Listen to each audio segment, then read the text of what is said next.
Well, there are 5 characters, 5 types of individuals who find it really difficult to make decisions sometimes, partly because they're so confused. The first is the floater. Now, those are people who can't decide whether they're going to go for A or B because they can't really see the difference between them, rather like a floating voter. In the public eye, I suppose it's fair to say that somebody like Dannii Minogue might be an example of that. You know, she thinks, well, I'm going to be a singer. No, I'm going to be an actress. Well, what about being a judge? What about being involved in fashion?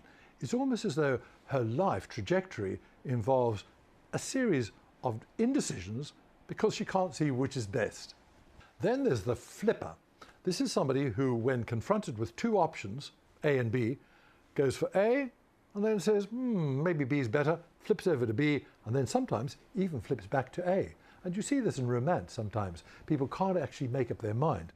In the public eye, examples might be Katie Price, who can't even decide on her name, let alone what boob size she's going to have. Is she going to be big? Small? Who knows? And what about Robbie Williams? Well, should I be with Take That? Nah, forget it, I'm out. Baby? No, I'm back again. Here we have people who flip-flop through life, would appear to be the case anyway. They flip-flop through life, going from one thing to the other and sometimes back again. The third category is what we call the flounder. Now, that's rather similar to that fish that lies at the bottom, keeping out of trouble. In other words, not making any decisions, not rising to the surface where you have all this turmoil, having to make up your mind. Now, what about people in the public eye? Well, Cheryl Cole is somebody who springs immediately to mind, simply because she appeared to have a lot of trouble deciding whether or not she was going to stay with her husband. And then, of course, there's Louis Walsh, who is notorious for being indecisive, whether or not it's true, leaving a lot of the decision-making, in fact, most of it, to Simon Cowell. Then there's the fixer. As the term suggests, these are people who don't hang about. They don't procrastinate, they know what they want, and they go for it.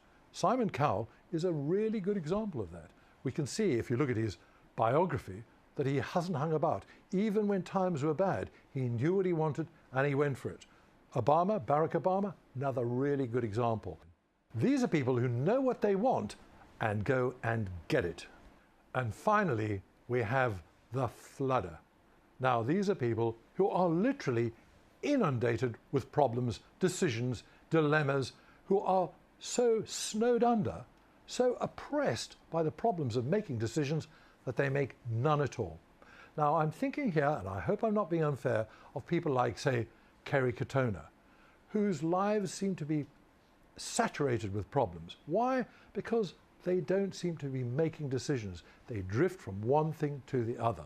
And what about Lindsay Lohan, who is having a lot of problems? She can't decide what her sexuality is, whether she's going to be one thing or the other, whether she's going to be a singer or an actor, what kind of life she's going to be, and whether she's going to even follow the requirements set out by the courts. These are people who are surrounded with problems, sometimes of their own making, and who often feel completely helpless in the face of the situations that they find themselves in.